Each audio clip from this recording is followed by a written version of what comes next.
Welcome, Pewter Report readers, viewers, and listeners to a brand new edition of the Pewter Pregame Show brought to you by our friends over at Walk-Ons. Good morning, Bucs fans and Pewter people. Welcome to the latest Pewter Pregame Show. And since the last time Pewter Report has done any type of show or broadcast or whatever you will, a lot has gone on since that Friday Pewter Insider.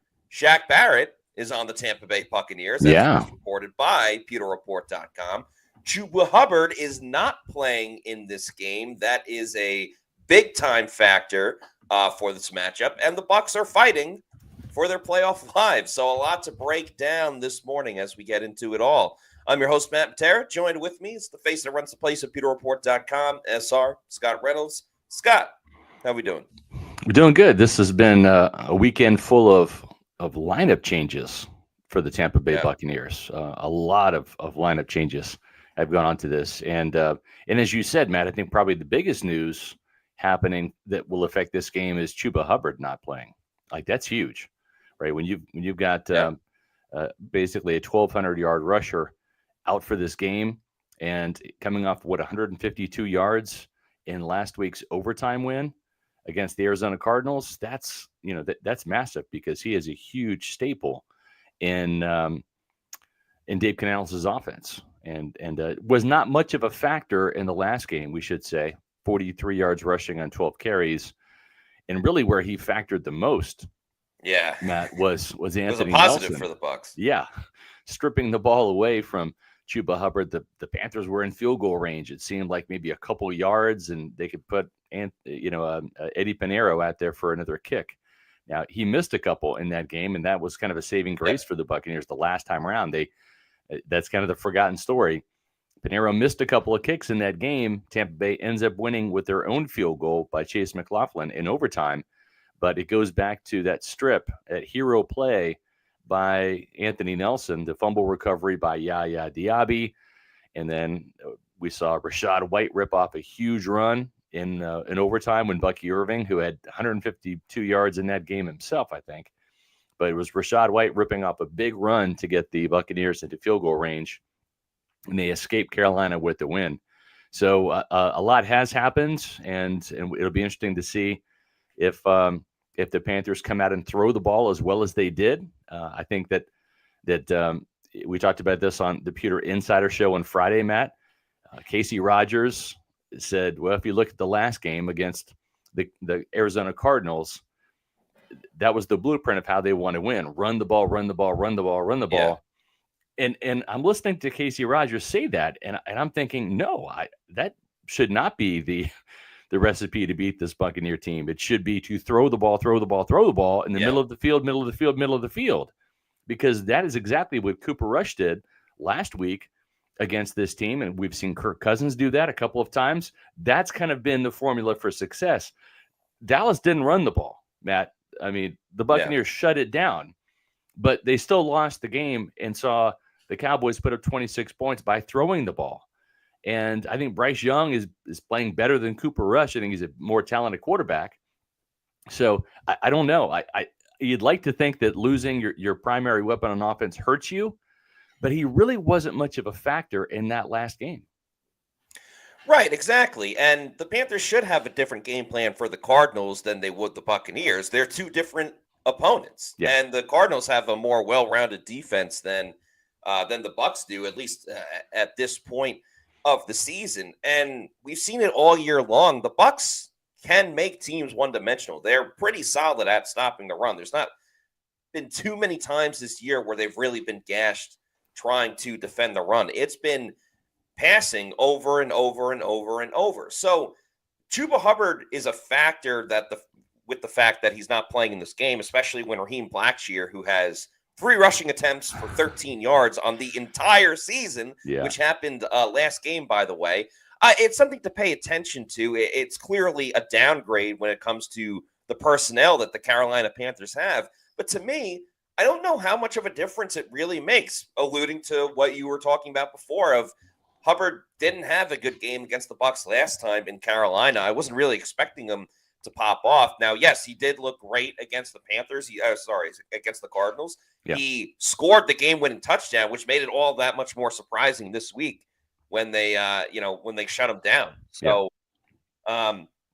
I wouldn't even say the Bucs dodged a bullet with Hubbard not being in there. If anything, maybe Blackshear, has his Brock Purdy moment as a guy that's really getting his first opportunity and can ball out against the Tampa Bay Buccaneers. But all of the worries of the Bucs' issues with defending the pass, that doesn't really go away. I don't think it goes away either with Shaq Barrett coming back. I'm happy Shaq is back and he can find a way to make an impact.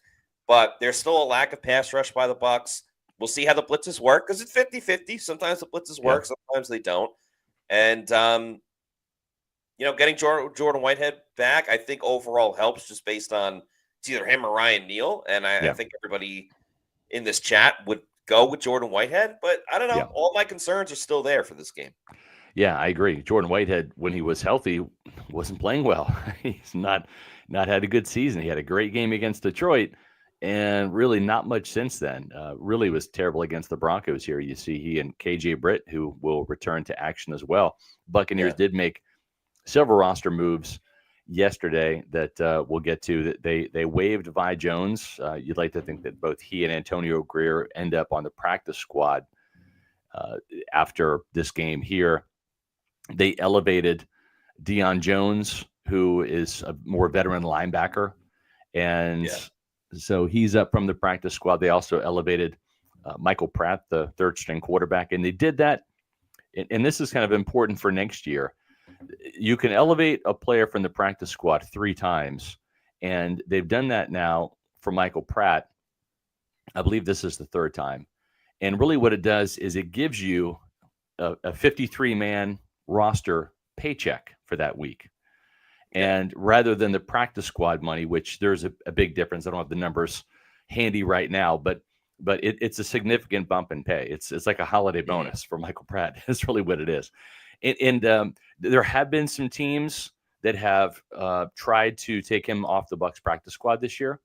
And Tampa Bay has successfully negotiated, hey, we're going to give you a little pay bump here to stay with us.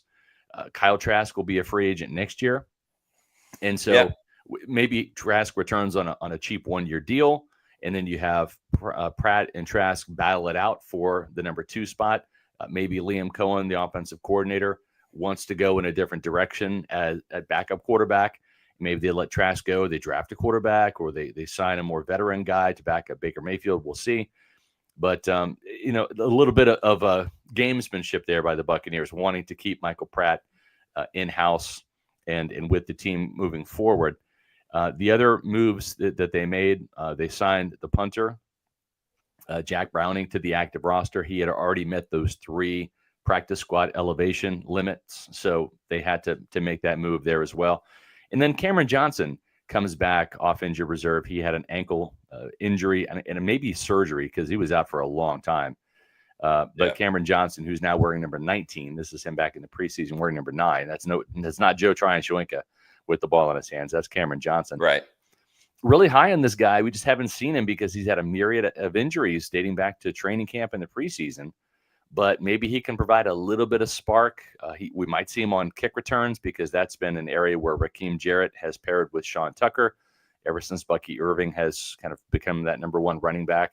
And remember, Bucky Irving got hurt on a kickoff return in the second half at Carolina. So that was the last time we saw Bucky do kickoff returns, thankfully, because he is much more valuable to this team on offense. Something nostalgic about seeing number 19 on Johnson playing for the for the Buccaneers for sure. K Johnson. I think Cameron Johnson, K Johnson as well.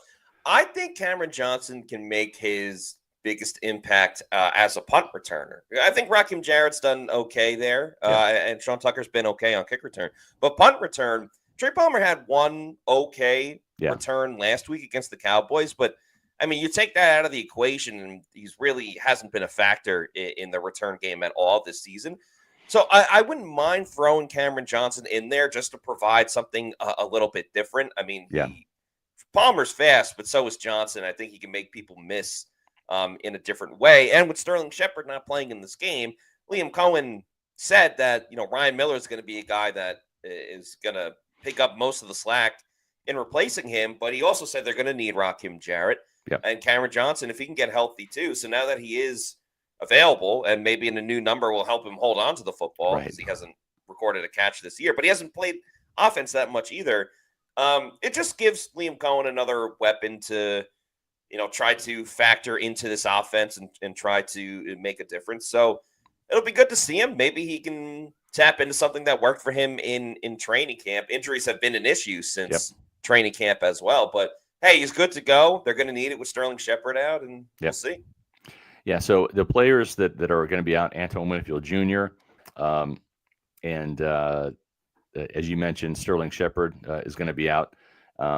And unfortunately, Christian Izien went on injured reserve. So, we've seen the revolving door at safety. One guy's back, another guy's out. And it's like in synchronicity. It's crazy how this roster has churned, especially in the secondary. One thing that has churned and turned a little bit, especially since Chuba Hubbard has been out of this game, rolled out of this game on Saturday, has been the line. Some spots have this at 9.5 now. It moved from 8 on Friday to 9, according to the Hard Rock Bet app. But we've got the point spread at -9 or I should say -9.5, depending on which sports book you're looking at. This week's point spread for the Bucs game is presented by Walk-Ons Sports Bistro. Matt, what are your thoughts? You just came out with your pewter picks and props yesterday. We'll drop that in the chat here in just a second. Make sure you check that out prior to kickoff, folks. But what are your thoughts on this line and how it's moved? I think it's ridiculous. I think Las Vegas is crazy. I don't know what the hell they've been watching. Maybe they're very busy with the college football playoff that is coming up on New Year's Eve and most of the games on New Year's Day. But I don't know how you watch really what the Panthers have done the last month of the season, or at least their last 2 games. And oh, by the way, on December 1st, earlier this month, when these teams went up against each other, it went into overtime. Yeah. So, and the Bucs looking so bad against the Dallas Cowboys. It's kind of absurd to me. I mean, I guess it's kind of good if you want some free money. Carolina +9 or +9.5, depending on when you get it. That's the play in this game with how close Carolina has played some of their opponents, with how the Bucs play down to many of their opponents. I understand that their back is against the wall, but I don't know. It really depends on if the Bucs defense shows up. So I thought this was a crazy number, I would be all over the Panthers today. Yeah. What about the money line? Is that tempting? I mean, we've seen now in the last 3 games, dating back to last year, when the Panthers were the worst team in football, worst roster, worst record, right? Where they won 2 games last year, a 21-18 win by the Buccaneers in Tampa, and kind of a rain-soaked affair. And it's supposed to be raining today. We'll get into that in just a minute, Matt. But that was a rainy game last year with Bryce Young and company coming to Tampa. I think rained about a half of that game, and then it stopped. And we might see the same amount of precipitation today. And then you go to Carolina in Week 18. The Buccaneers end up winning that game 9-0, and they clinched the division in Week 18 on the road.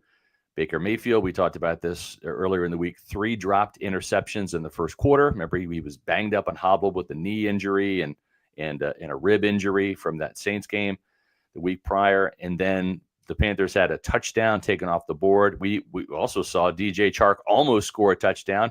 Antoine Winfield Jr. made a touchdown-saving play, knocking the ball out, as he did twice last year in dramatic affair. But both of these games were close last year, right? 9-0, 21-18. It doesn't get much closer than a field goal winning overtime game in Carolina in Week 1. I'm with you, Matt. I don't know what Vegas is thinking with an absurd -9 or -9.5 for the Bucs. Yeah, the money line is +375. That's actually tied for the highest or the best of most lucrative of odds in all of the NFL games this week. It's tied with if you were to take the Jets money line over the Bills, with that game being in Buffalo. So it's not the worst idea to sprinkle a little bit on it. I'd probably stay away with it because I think the Bucs will win. I just don't think that they'll cover based on how they played down to their opponents. But there's a lot of good prop bets to like as well. Yeah. Now, I had the Buccaneers losing this game, as did Josh Capo. That was on Friday in our Pewter predictions. I don't know how I feel about it now, because even though Chuba Hubbard didn't really go off against the Buccaneers, just 43 yards in that last game, that's still 4 first downs, right? When you look at it, like, he's still a productive member of the offense, and there's such a huge drop off from Chuba Hubbard to Blackshear, who's really their third string running back. Right. And Jonathan Brooks also in an injury reserve. He had a couple of plays against the Buccaneers in that game. So yeah, it's a lot. JT Olson says, I wouldn't touch Panthers +9 if you bet the game today. Just bet the over on Bucky Irving rushing yards and Mike Evans anytime touchdown. Matt, you're our in-house sports book guy. What are your thoughts on those individual prop bets? Well, if you watch Pewter Picks and Props, you'd see which individual bets that I picked. So I will encourage everybody to check that out after today's show. Just dropped it in the chat too. You can hit that link. But I would just say, Mike and Bucky are both chasing history. I think Mike's going to put a big chunk into that number today. Yeah. And Bucky ran wild against the Panthers last time. We saw James Conner do that last week against the Panthers up until his knee injury. So Bucky's number is pretty high. It's I think it's 80, maybe even 90 for his prop bet on the rushing yards. If you believe that he's going to pop off again, definitely take it. This one might get weird with the rain and how successful the Bucs are throwing the football. Do they have a lead? Are they playing from behind? Because when they're playing from behind, they go away from Bucky, as we saw. Right. Like, there was like a 9-minute span where Bucky wasn't in the game because the Bucs were throwing the ball the whole time. There's a lot that factors into it, so I'm a little more bullish on the Bucky rushing than I am the Mike Evans, because they're going to be thrown anyway. I mean, that's the NFL today, and they're going to be looking at Mike Evans, and I pretty much expect another repeat 100-yard performance from Mike, or at least I hope so. As for that anytime touchdown, well, the good news is Mike had a touchdown in dramatic fashion against J.C. Horn, who is doubtful for this game. Dave Canales said that all of the questionable players for Carolina will play in the game, but with J.C. Horn being doubtful, it's not a sure bet that he's going to play. Even if he does, he's not going to be at 100%. So I'm with you. I think Bucky Irving has a chance to hit 80 yards today and get to 1,000 yards, because he's at 920 right now. He'll become the first Buccaneer back since Doug Martin, the muscle hamster, did that back in 2015. It's been a minute. And as for Mike, he needs 182 yards, I believe, to reach 1,000. And I'm with you. I think he puts a big chunk into that today. He has 5 100-yard games against the Panthers, the most of any team. Of course, he plays Carolina twice. Second would be the Atlanta Falcons. He has 4 100-yard games against the Falcons. So speaking of the Falcons, Matt, let's dive into this a little bit before we get into our individual matchups for today's game. This is a big game in the NFC South, not just in Tampa Bay, but also in Washington, where Sunday Night Football, the tables turn a little bit. It was the Buccaneers who felt some pressure from the Falcons win at 1 o'clock against the Giants last week, and Michael Penix's debut. It's a role reversal now. Now the Falcons have to wait to play on the road, as the Bucs did last Sunday night in Dallas. The Commanders, though, have a lot to play for. They're still trying to make the playoffs. The Cowboys didn't have anything to play for. They were eliminated by kickoff from the postseason, but it didn't matter. They were playing some inspired football, and they got their first win on a Sunday in their own building. But, Matt, this double whammy effect, we haven't really talked about this during the week, but the double whammy effect is, if the Buccaneers lose this game and the Atlanta Falcons win this game, that wraps up the division for the Falcons, does it not? Yeah, it does, because they can't be tied with Atlanta at the end of the year. They have to be at least a game ahead of them. And if they lose and the Falcons win, I mean, I know the Commanders play the Cowboys the next week, and the Cowboys just beat the Bucs and everything like that. But I would not count on a must-win game, final week of the season. The Commanders don't show up against a division rival. If the Bucs lose and the Falcons win, I think it's over. It's done. Well, it really is, because answering a lot of other questions. Yeah, because the Commanders already sit at 10 wins. So if the Commanders win, I think that eliminates the Bucs from the playoffs, right? Because they're fighting for that final roster, that final playoff spot with the Commanders. If Tampa Bay wins today, there's no way they can reach 10. So if the Commanders beat the Falcons tonight and the Bucs lose, I think that's all she wrote for the Bucs, if my math is correct. Well, yeah, but then then it would be the same thing with the Falcons. Like next week, the Falcons could lose and the Bucs could win. Well, right, but what I'm saying though is the Falcons. If oh yeah, yes, I see what you're saying. Yes, correct. Because the Falcons are playing the Commanders, so somebody that's right. Somebody's got to lose. Yes, exactly. But the Commanders already have 10 wins. The Buccaneers, if they lose today, they can't get to 10 wins. So if you need to root for the Commanders tonight, folks, because really the only path, if the Buccaneers happen to lose today, the only path would be for a Falcons loss next week to Carolina and a Buccaneer win for them to make the playoffs. Because the Commanders, if they win tonight, I believe at 10 wins already, they clinch a playoff spot. So there's a lot on the line today. It all starts at 1:00, and the Bucs have to do their part. If they don't, it goes from, well, not being in control of your own destiny to needing a hope and a prayer to get into the postseason. So it's going to be a very interesting game, and it's going to be a wet one as well. Looking at the rain forecast, has changed a little bit. It looked a little bit more dreary and gloomy when I went to bed last night, but it looks like today there's going to be some pockets of rain prior to kickoff. 55% chance in Tampa of rain at 10 a.m., 45% chance at 11 a.m. Then for about an hour, there's no rain. Then we're expecting thunderstorms, but only 35% chance. So if there is thunderstorms, we could even see a lightning delay, right? Because it doesn't matter if it rains, but if there's lightning, and guess what? Tampa Bay, known for the lightning, big lightning win last night against the New York Rangers. But so that's something to keep an eye on right around kickoff. And then it looks like it's going to be cloudy but dry after that. So it was supposed to rain the entire game as of last night. But folks, when you live in Florida, if you don't like the weather, wait 5 minutes. It's going to change. So as of right now at 9:24 Eastern, looks like there might be some initial rain and thunderstorms at or around kickoff, and then it's going to dry up. So we'll see what happens. Yeah, I mean, I don't want rain. I'd rather just. Our photographer Cliff Welch doesn't want rain either. So yeah. By the way, I really like this comment from Buckin, who says, "I'm a lifelong Commanders fan since yesterday." Yes, well said, Buckin. Yes, absolutely. And we have a $5 super chat from Cody P. Thank you very much, Cody, who says, "How locked in did the players seem during this week of practice?" Well, I mean, we're only at the first half hour of practice, where it's a lot of warm ups and calisthenics and all that good stuff.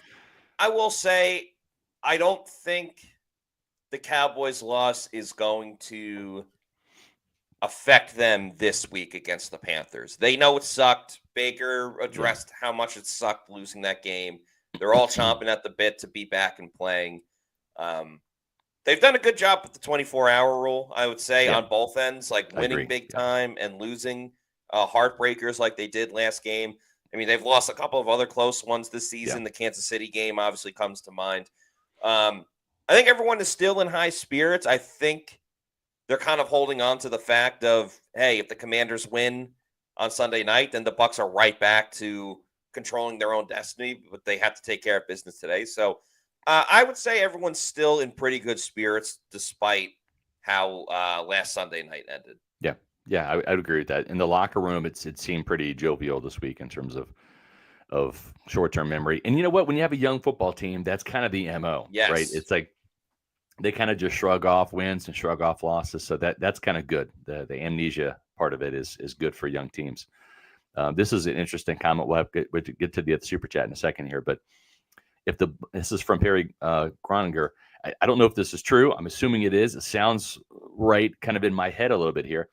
If the Bucs do win the division this year, we will have the most last place finishes and first place finishes since the realignment. So I can see that.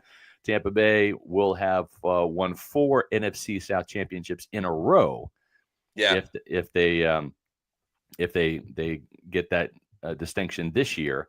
Then you go back a couple times under John Gruden. They finished atop the division 3 times under John Gruden. So 3 times under Gruden, once under Bruce Arians, and then 3 times under Todd Bowles. So yeah, that's a lot of first place finishes. We also know that there's a lot of last place finishes in there during the Jameis Winston years. And you throw in the Josh McCown years under Lovie Smith and a couple of Josh Freeman, Greg Schiano years as well. So yeah, I can totally see that. It's been feast or famine for the Buccaneers in the NFC South throughout their 20 years or so in this division. I respect it. If you ain't first, you're last. I like that they're not in the middle. They're all or nothing. Paul Bowen, thank you for the $1.99 super chat. Says, in town for the game today and brought my poncho. Yes, it's good to be prepared. Hopefully you don't have to use it. Hopefully a lot of the rain is just earlier and then it kind of wears out by the beginning of kickoff. But have fun at the game today. Hopefully the Bucs bring you and all the Pewter people a win. Yep. Let's get to some of those individual matchups that we like to break down here on the Pewter Pregame Show.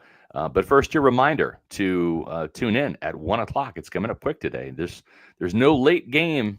There's no 4 o'clock kickoff. There's no primetime game. This is a 1 o'clock game. So the Buccaneers don't have any excuse to not win this game. It's not in primetime, but they're 0-4 this year. But Pewter Game Day kicks off at 1 o'clock. Make sure you're right here on Pewter Report TV.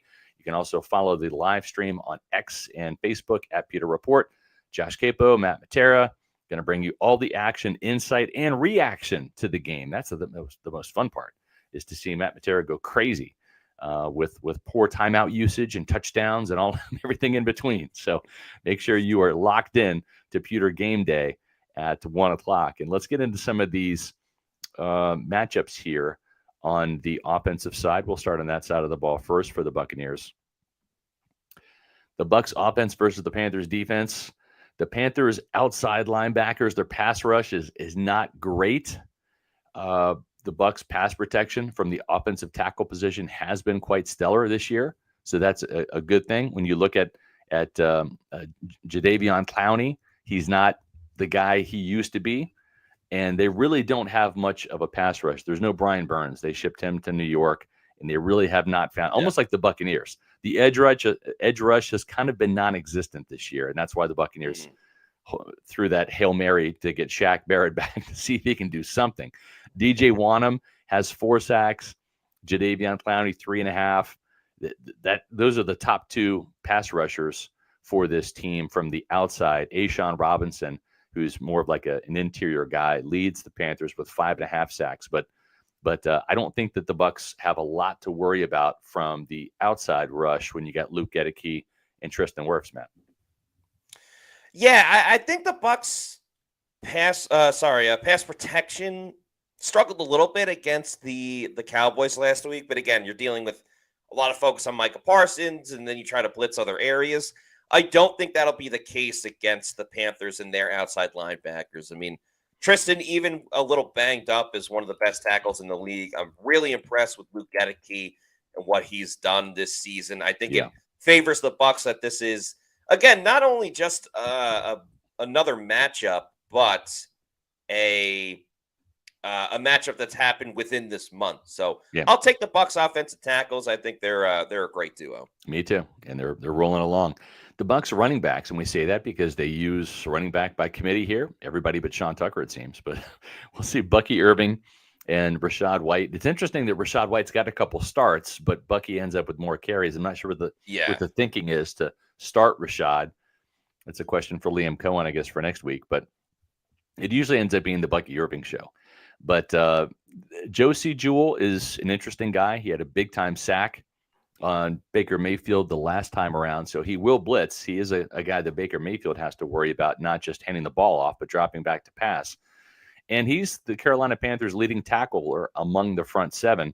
Xavier Woods, the safety, leads the team with 102 tackles. Never a good thing, Matt, when your safety's leading the team in tackles. But Josie Jewell has 97 tackles on the year, 3.5 sacks. So he does have the ability to blitz. He's got 1 pick, 2 fumble recoveries. He's been Johnny on the spot along with 7 passes defensed. He's kind of a bit of a sleeper in Carolina. He's been a good player, had a good season, and they've needed him to replace Frankie Louisville. Yeah, we should change this one to just Bucs running backs against the linebackers because Josie Jewell has been ruled out. He's not Oh, going he's to be out. Okay. playing in this game. But Well, we're that also helps the talking Buccaneers. about a Bucs running back room where Bucky Irving, if I'm not mistaken, won NFC Offensive Player Yep. against the Carolina Panthers. So Jewell was in that game, and it really doesn't matter who's going to be in for Carolina. Not many people can stop Bucky Irving. So Yep. the answer is the Bucs running backs. I'm with you all day long in that. I think Tampa Bay has a chance to run wild. Cody Mauch versus Ashawn Robinson. Mauch has been one of the most improved players this year in terms of just rebounding from an up and down rookie season. He's really kind of flatlined and really been consistent, but also elevated his game at the same time. Ashawn Robinson, probably the best guy up front without Derek Brown, without Brian Burns. He's kind of been their bell cow up front. How do you see this matchup? Yeah, I mentioned before how impressed I am with Luke Gedeke, but that same sentiment goes for Cody Mauch. I mean, I think eventually he can get into the Pro Bowl conversation because let's face it, when it comes down to offensive linemen, it's built on reputation and what you've done in the past. And it's like you're either unheard of as an offensive lineman or you're like the star of the team, the way that like Tristan Wirfs has done it for the Buccaneers. I will say there's a lot of marketability with Cody Mauch. I mean, he's got the long red hair. He's missing his two front teeth. Like, There's some type of advertising opportunities for Cody Mauch that if he can get his face in front of a camera, like with the Pro Bowl, or if the Bucs finally play well in primetime games, if they make the playoffs this year and ultimately have to play in one, we could be looking at a future Pro Bowl situation for Cody Mauch. So he's physical. He's ready to bash skulls, and yeah, I'll take him in this matchup.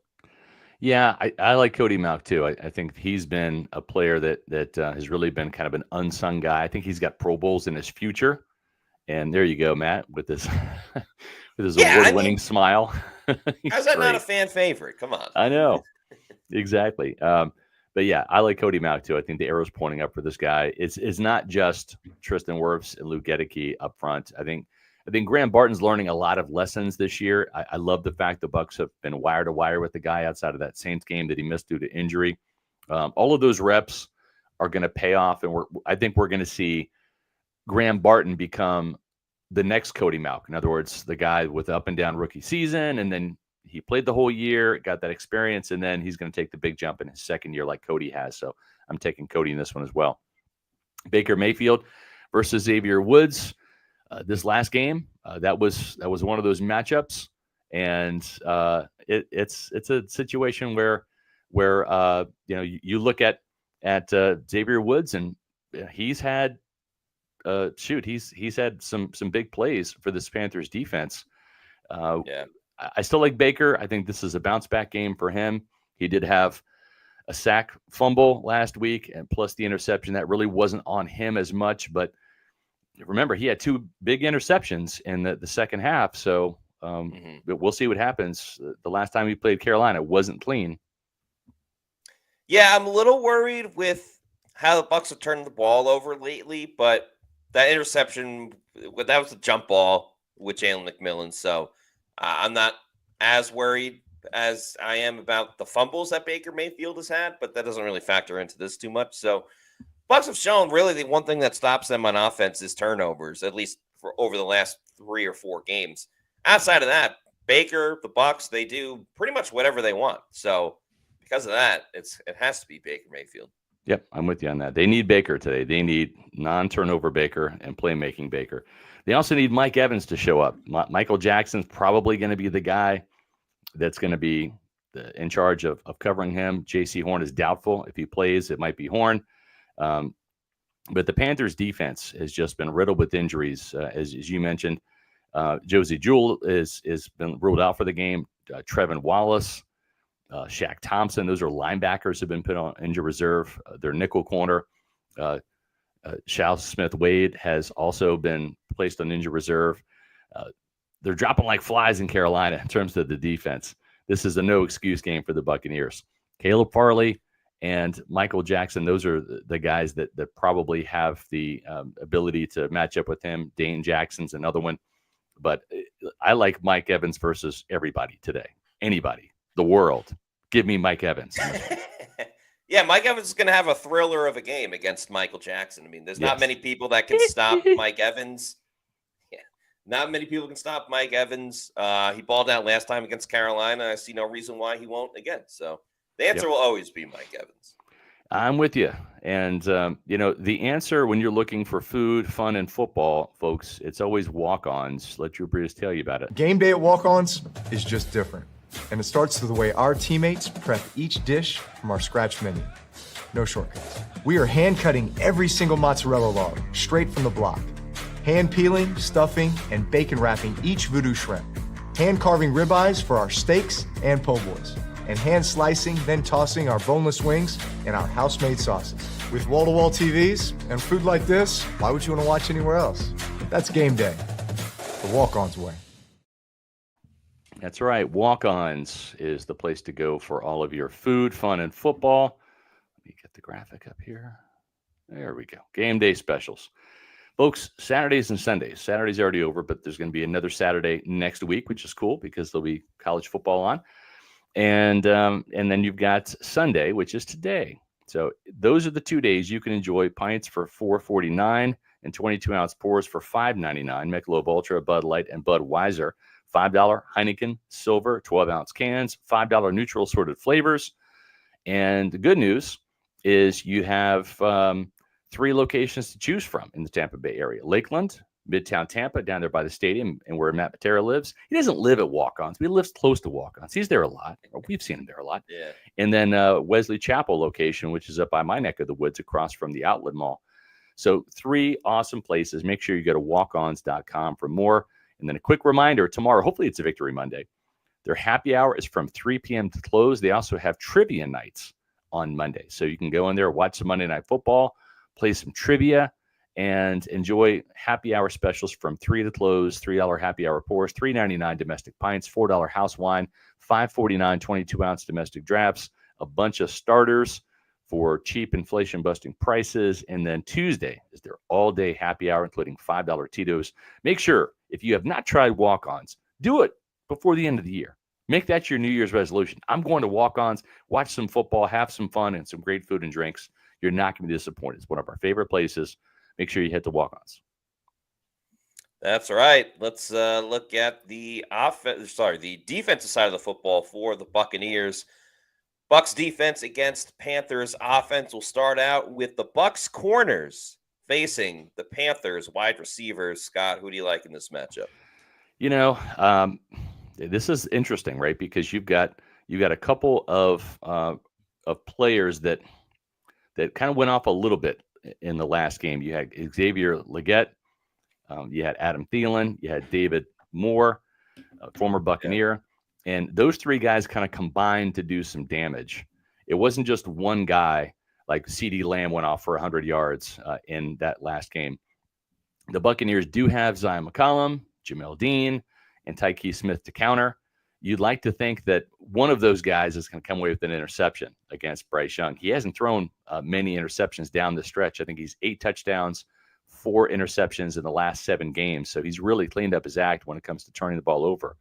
So, that's what's cool is they have the ability to maybe get one of those interceptions today that have been hard to come by. Only 7 picks by the Bucs today, but I don't trust the middle of the field, Matt. I'm going to have to go with the Panthers wide receivers in this one. I just think that Dave Canales is going to throw the ball. He has to. There's no Chuba Hubbard. So I'm going to go with the Panthers receivers over the Bucs corners today, fortunately. Yeah, I think I'm putting all the Bucs secondary in the same category that I do with Yaya Diaby of I'm not picking you unless you show me something. And based on what the Cowboys did last week, based on the conversation we have all the time about the Bucs making average to bad quarterbacks look like Hall of Famers, and obviously Bryce Young has turned around his career, but also his season. I think Bryce Young's going to have a good day. So based on that, the Panthers receivers are going to benefit from it. So I think it has to be the Panthers receivers, unfortunately. This next matchup is pretty much whatever the opposite of an unstoppable force against a immovable object would be. Yeah. With the Bucs inside linebackers against the Panthers running backs. with no Chuba Hubbard. How do you see this one going? Matt, against the run, I'm fine with KJ Britt and Levante David. I think those guys go forward great, right? It's just when they have to shift gears and hit reverse. That's where we've seen the problems. KJ Britt is horrible in coverage, one of the absolute worst coverage linebackers. JJ Russell, not much better. There you see him with Adam Thielen. Gave up a touchdown, right, in that game to Adam Thielen in the last couple of seconds. Thankfully, the Buccaneers got it in field goal range and ended up scoring a touchdown there. But, yeah, whether it's JJ Russell, Levante David last week gave up a touchdown to Jalen Tolbert in the first quarter. I just don't trust the Bucs linebackers. So I'm going to say a push against the run. Give me the Bucs linebackers against the Carolina running game, but against the pass, it's not necessarily that the running backs are going to torch the Buccaneer linebackers, but if we're talking about the Bucs linebackers, they've been susceptible in pass defense. So I'm going to say it's a push. Yeah, I was thinking a push off the jump as well. For everything you said, they're good at stopping the run. They struggle horribly in defending the pass. But I think a good equalizer really is the Bucs have found some success blitzing Levante David. Yes. And I don't really know how Raheem Blackshear can do with blitz pickup and pass protection. So I think that might be an advantage for the Bucs inside linebackers. But I don't know, Levante David getting one sack, but Bryce Young throwing for 300 yards. I don't know what good that necessarily does for Right. Tampa Bay. So I'll go with a wash as well, or push if you will, for this one. Next is Kalijah Kancey versus right guard Robert Hunt. Who do you like in this matchup? Well, I tell you, I think Kalijah Kancey has the sack lead. He's got 6.5. He plays well against Carolina. I think he's going to be a little bit of a thorn in the side of Bryce Young. And Bryce Young, we haven't really talked about it, but the scrambling ability of Bryce Young is something that really has to be accounted for. And that goes to the middle of the field, too. The Buccaneers like to drop their linebackers in coverage. And this is an elusive guy that if he gets by Kalijah Kancey can really hurt you with his legs. Ask the Carolina Panthers. When they played the Arizona Cardinals last week, I mean, he was that 1-2 punch, the number 2 to Chuba Hubbard. I think he had over 80 yards on the ground running the ball on scrambles. So we also saw him score a touchdown on a scramble against the Buccaneers back on December 1st. So I like Kalijah Kancey in this game just because I think he's going to add a sack to that sack lead and end up with 7.5 by the time the game is over. I think Elijah will get the job done stopping the run, but more importantly, getting after Bryce Young. They're going to have to get him to the ground. You can't afford to miss this guy because he can make plays with his feet. Yeah. I'm curious how much the Bucs are going to use Kalijah Kancey because they put him over the 90 percentile of snaps recently, and I like seeing him on the field than not having him on the field. But I wonder, if that's going to tire him out, especially. I know he's a young guy and he missed the beginning of the year, so the wear and tear in his body may not be the same as some of the other players that have gone all season long. But I don't know, defensive tackle playing that much, I hope it doesn't slow him down too much. I'm still going to take Kalijah Kancey. He's having a really good season, so you just hope that kind of continues. Next matchup, Yaya Diaby against Ikem Ekwonu. Again, I'm done with Yaya Diaby this season. I'm not done with his career, but he's not doing anything, so I can't take him. Well, he did get half a sack last week. I will say that. Whoop-de-doo. And he did recover a fumble, a big one at Carolina. I think this is a push. I'm going to give Ekwonu his props. He's been, as advertised, a first-round caliber left tackle for the Carolina Panthers. I think Yaya Diaby, the arrow's pointing up in every category except for sacks. The pressures have been there. And if we see a pressure from Yaya Diaby that leads to an interception, as was the case against the Raiders when he got in the face of Aiden O'Connell and let Tyke Smith pick off that errant pass, same thing in Atlanta. He got in the face of Kirk Cousins on 4th and 15, and that led to an interception by Levante David. If he can impact the game like that, even if he's not getting the quarterback on the ground, I think it's good. But I'm still going to go with the push in this situation.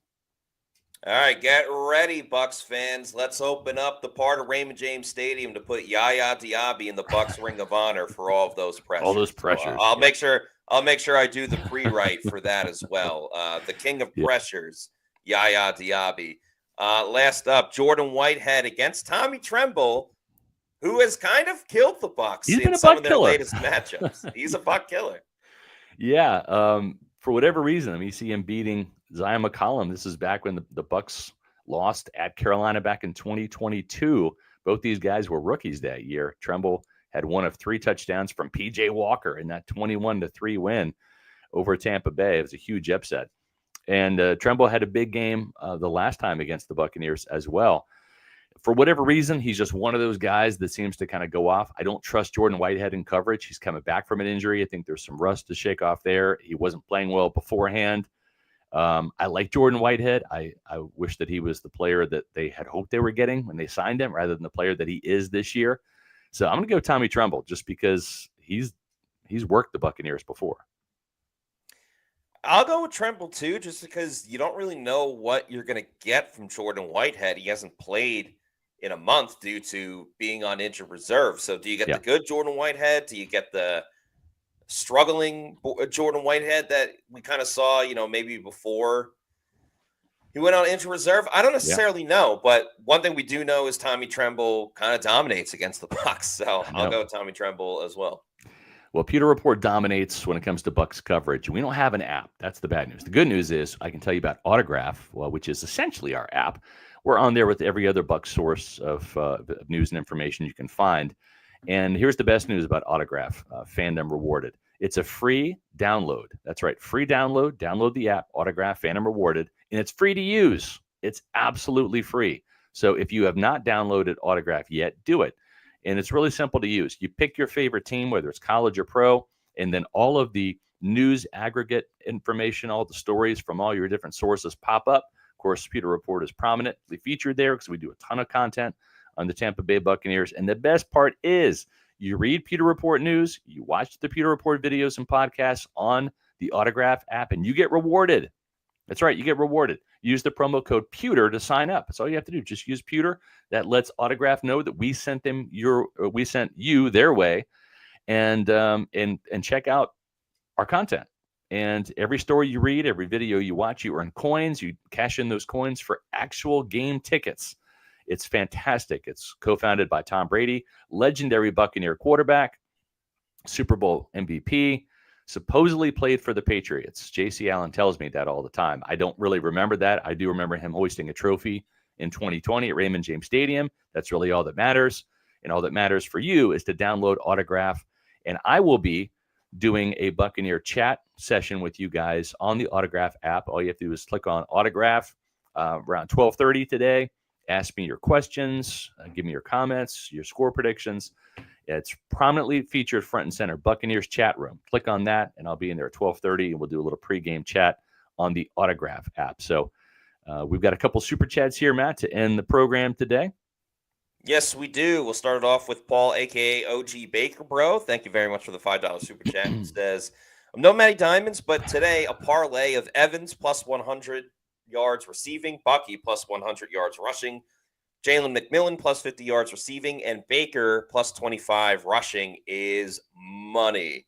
Yep. I like it. I'm always a little hesitant with the Baker rushing yards because it's not really ever designed runs. It's just him deciding to tuck it and run. And that's a little less predictable to come up with, especially 25 yards. I definitely like Evans and Bucky, but hey, sometimes you got to take a little bit of a risk to hit these parlays. So I respect it. I may tail before the game starts. Exactly. David Huber, thank you for the $4.99 super chat, says, I like Bucky for 100 plus. I like Mike to go for 190 and hit 1K. He's done it before against them. The Panthers are banged up. Bucs 41-17. Wow, that's a lopsided score. Hopefully that comes through. That'd be the same score that they beat the the Chargers, well, one extra point. They beat the Chargers 40-17. But yeah, I mean, I think a lot of people are high on Bucky Irving having a big game based on what he did last time, and it's hard to argue against it. Yep.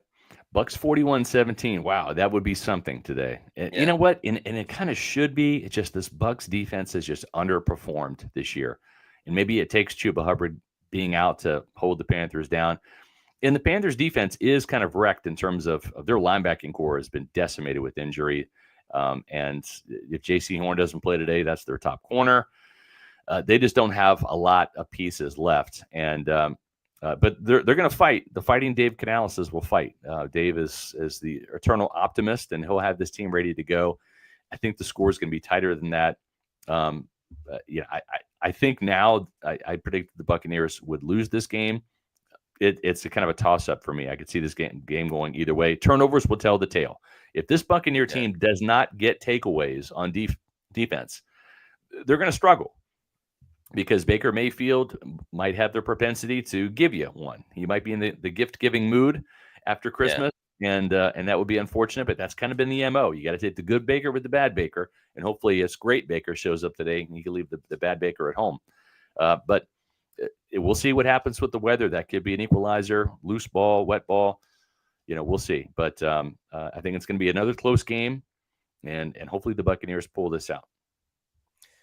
Yeah, it's the 41 points in this prediction. That doesn't shock me. It's the 17 that the Bucs are only going to allow. Yeah. Trey Cloutier, thank you for the $4.99 super chat. Says Sean Tucker is the only player in the NFL to go from NFC Offensive Player of the Week to the bench a few weeks later. Well, again, I mean, Sean Tucker was in that game because of an injury to, I believe it was Rachaad White at the time. Yeah. Like, he was always the third string running back. He took advantage of the moment when he was in it.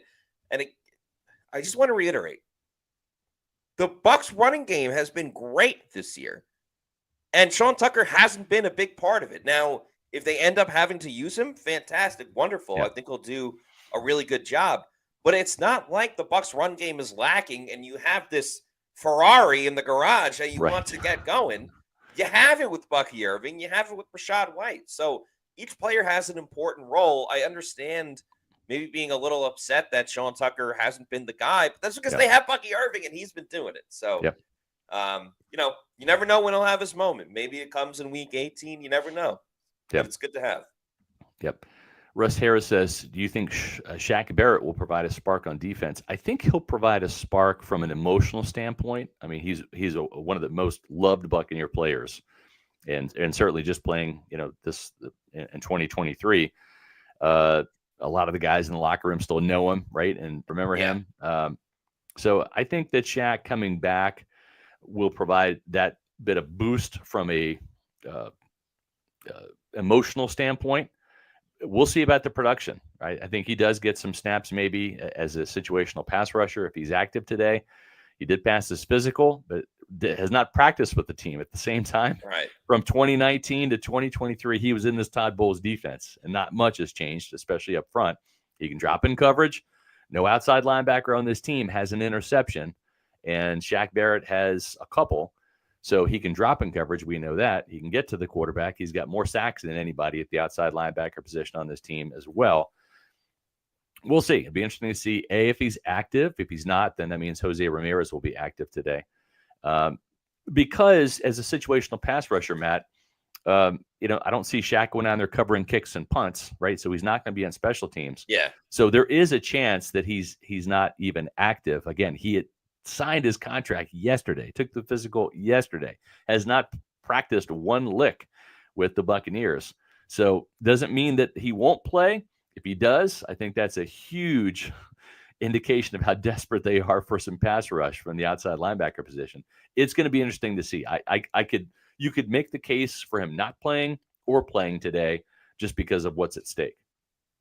Yeah, I want to see him for like 12 snaps, and they're all on third down. Maybe the occasional second down. But, I know Todd Bowles' defense is all about disguise and where's the blitz coming from and all that stuff. But let's just call a spade with Shaq Barrett. He's there to get to the quarterback. He's there to pass rush. That's what I want to see from Shaq. And hopefully, he can do some great stuff for Tampa Bay in his this next run with the Bucs, and I think his third number. I think he's wearing 56. I think that's what I saw. The Bucs social media team post.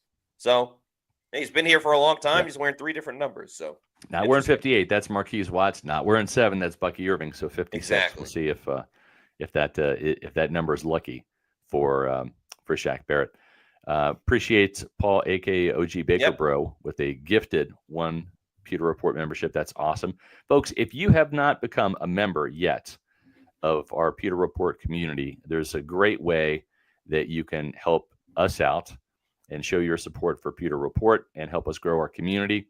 It's becoming a channel member, and there's different levels of membership that you can show your support for Pewter Report with. And the first one is a Pewter People member for $3.99 a month. It gives you loyalty badges and custom emojis for the chats and your comments.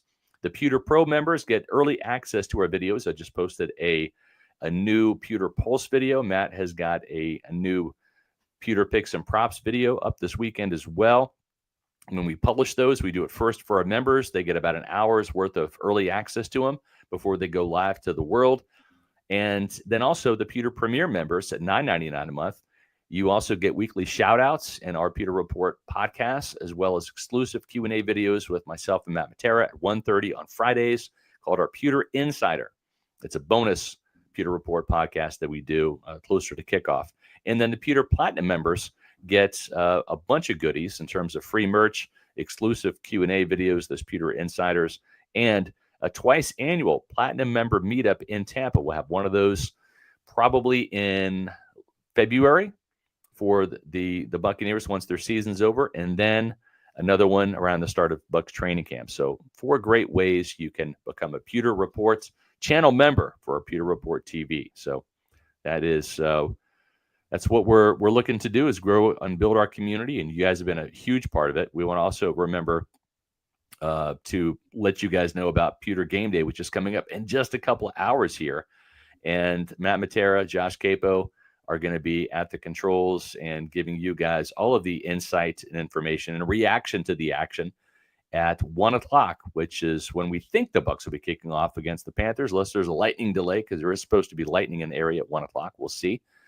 And then you can also join Matt and myself after the game. I'll be at the stadium with live reaction to what happened in those press conferences. And hopefully it's going to be a Victory Monday tomorrow, Matt. If not, this could be an ugly Pewter Report post-game show, but we'll be there for you, Buccaneer fans, win or lose, after the game, probably about an hour after the game is over. We'll have all the locker room reaction and the press conference reaction as well. So right around 5 o'clock Eastern time here, catch us at Pewter Report TV for the Pewter Report post-game podcast.